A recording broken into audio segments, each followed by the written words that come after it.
Hello everyone, welcome to GS Core.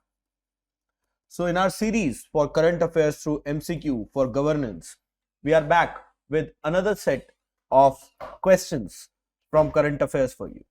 So let us begin. Consider the following statements regarding the PICME and choose the correct answer from the given statements. So you remember, I always talk about the mapping and the stakeholder, the dimensions and the full form, right? So if we look for PICME, it stands for pregnancy and infant cohort monitoring and evaluation, right? So if we know this thing, we can still look for an answer. Otherwise, it would be very difficult, right? So it's a highly factual question. Okay. So the scheme provides access to good healthcare during pregnancy along with financial assistance. This seems correct as the name goes. It is a conditional cash transfer scheme for pregnant and lactating women of 19 years of age or above with the first live birth. Probably. This scheme entitles all pregnant women delivering in public health institutions to absolutely free and no expense delivery, including cesarean section or C-section. Maybe. So if you look, options are very close here. So it is very difficult to guess now. Otherwise, if they could have completely dealt with other dimensions, then it would have been difficult. Also, remember, when we talk about schemes, policies and programs, we are not just talking about center, but we are also talking about the states. So if I look at PICME, it was related to the Tamil Nadu government, and the idea was to track all the pregnant women. The answer to this question is option A. Option A. Okay. So hence it is very important at times to handle difficult questions like these. Otherwise, you can leave this question instead of taking a risk because options are close. Moving on. Consider the following statements about National Knowledge Network. It includes all the states except Northeast states and Jammu and Kashmir. Why? I mean, is there a rationale for this? Immediately you should think. Basically, I'm trying to teach you how to think on this. It aims at synchronizing primary and secondary school syllabus of the states. Really? It's a network, right? It is developed and managed by a National Informatics Center, maybe. So, if you look at the National Knowledge Network, the first two statements are incorrect in the sense that it is intended to connect all the knowledge and research institutions of the country through a network, right? When I say a network, that means an online, an ICT based network. Okay. So it is to note that it is correct. Also, it's an old scheme. It was launched in March 2010, and the idea was that the NIC, National Informatics Center, will implement it over a period of next 10 years. So the third statement only is the correct statement, and we need to find which of the above statements are correct. Hence, the answer is option B. Option B. Also, you should be able to deduce that why will it exclude certain states, that to crucial states like Jammu Kashmir and Northeast states. Okay, so immediately this should raise a red flag. Next, Corruption Perception Index is released by which of the following organizations? It is very easy. We always talk about Transparency International releasing the corruption perception index, right? The mapping, the stakeholder mapping comes handy, and it's a very easy question, right? Moving on. Which of the following statements is or are incorrect with regard to the newly introduced National Database of Sexual Offenders? Remember, we need to find the incorrect statement. The database can be accessed by the law enforcement agencies, general public, and private companies during recruitment. Well, can you release such a database to private companies during recruitment, also to general public? I mean, there is a privacy angle, right? So this statement seems incorrect.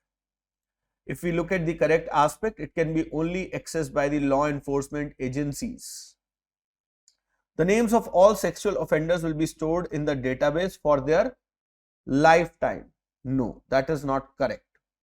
It will be stored for 15 years of those convicts posing low danger, 25 years for those posing moderate danger, and lifetime for habitual offenders,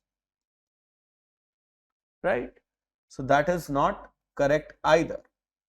Next, India became the 7th country in the world to have a national database on sexual offenders. No, India became the 9th country. So all the three statements are incorrect, but it is highly detailed and factual oriented question, right? And it is a tad bit difficult to actually identify that all the three statements are incorrect, considering that you have a fact here. Okay, but nonetheless, such questions do come, and the best is that if you know the facts, you can go for them. The correct answer here is option A. Option A. All of them are incorrect. Moving on. Consider the following statements about the new version of CCTNS, that is Crime and Criminal Tracking Network System, put in place by Delhi Police. It's a software-based tracking system for investigation and detection of criminals. Well, it is, if we look at this statement is correct for the angle that it aids in investigation and criminal detection, in terms of that this particular system can come handy to track repeated offenders, right? Keep a track of movement, etc. of such persons.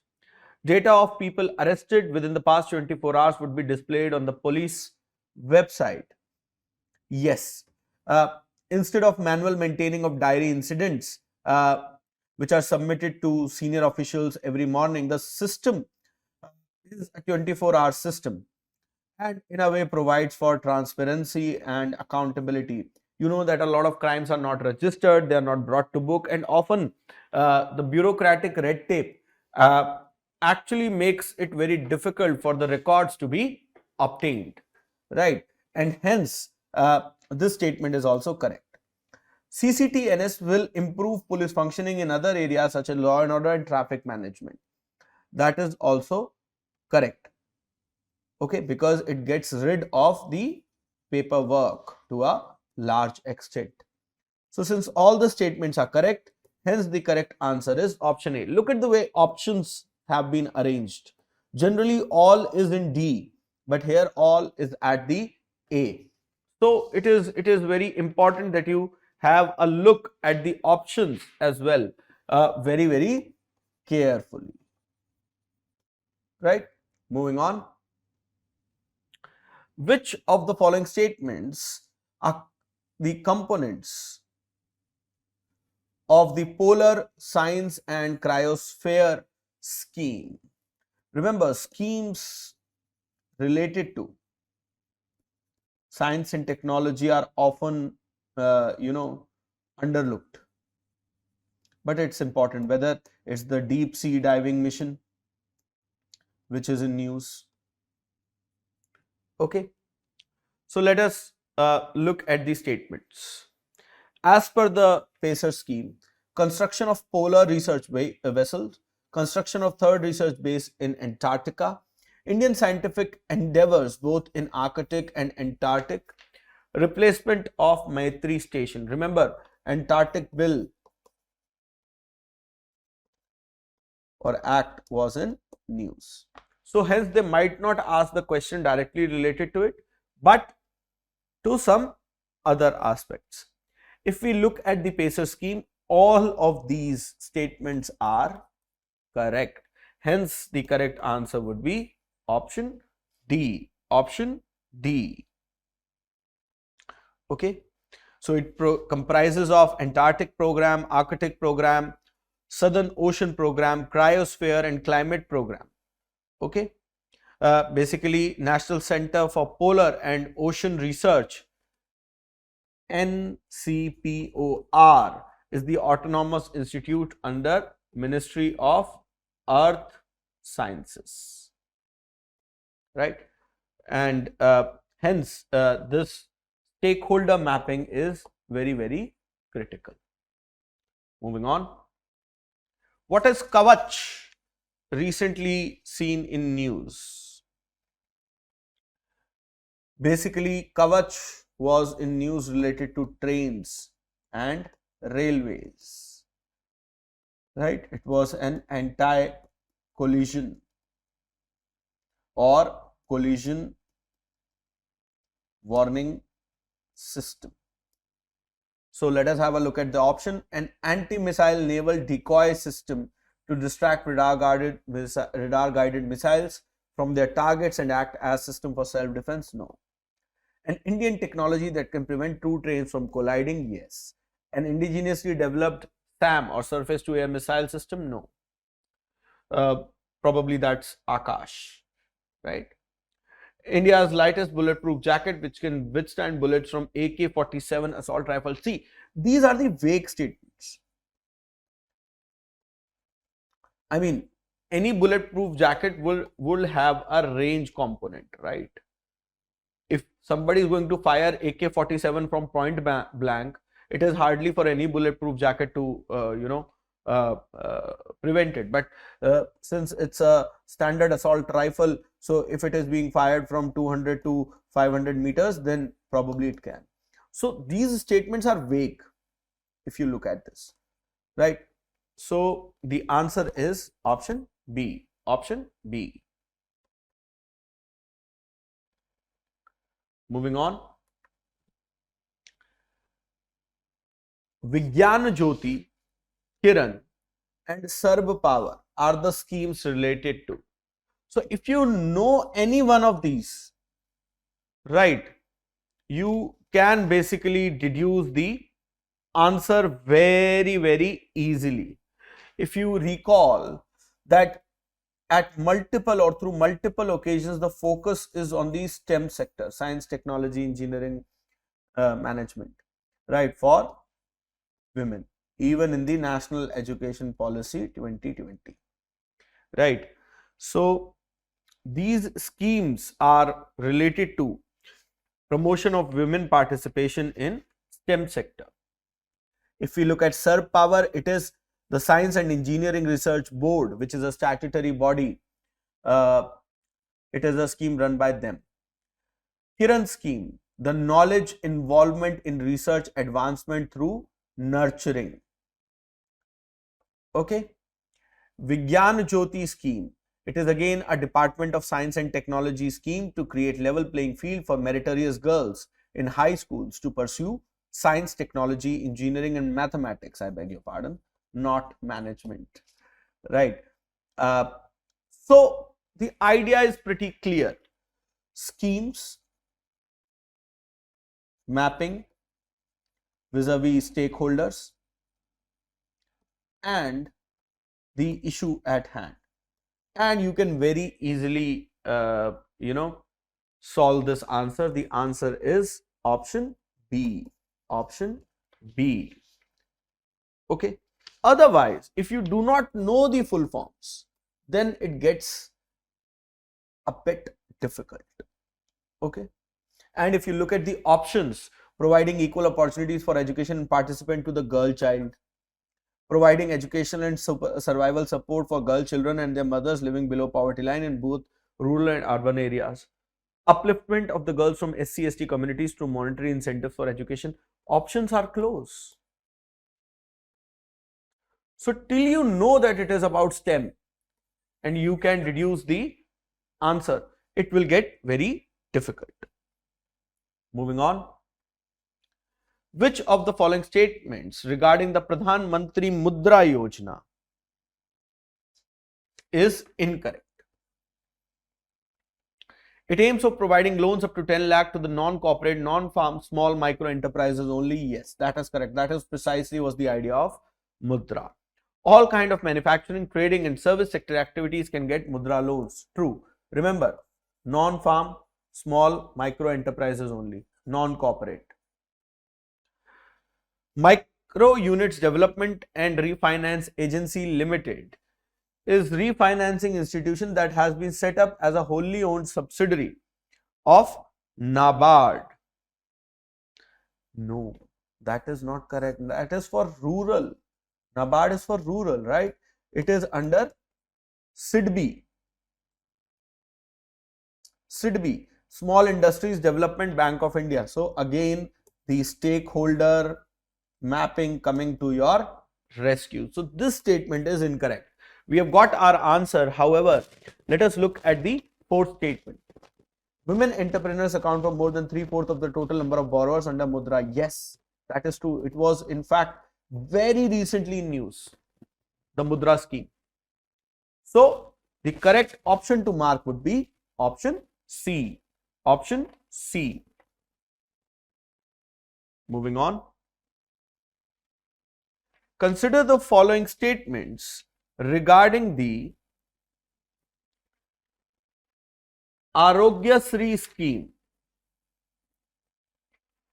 Well, if you look at the Arogya Sri scheme, it is a state scheme of Andhra Pradesh and Telangana,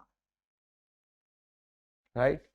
So such schemes which are in news vis-a-vis states should be kept in mind.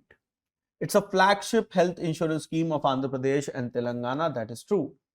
Unlike Ayushman Bharat Yojana, Arogya Shri doesn't classify beneficiaries based on profession.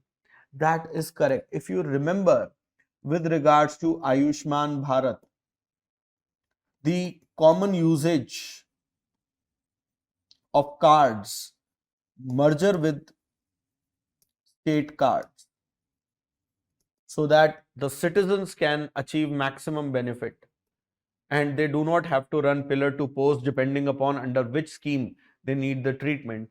This was very much in news, and hence such a scheme becomes important. So if you look at both the statements are correct, and hence the correct option to mark would be option C. Option C. So you can attempt more of such interesting tests by scanning this QR code or by visiting the link in description, not just related to governance but all the subjects, right, related to the preliminary examination. That's all. Thank you.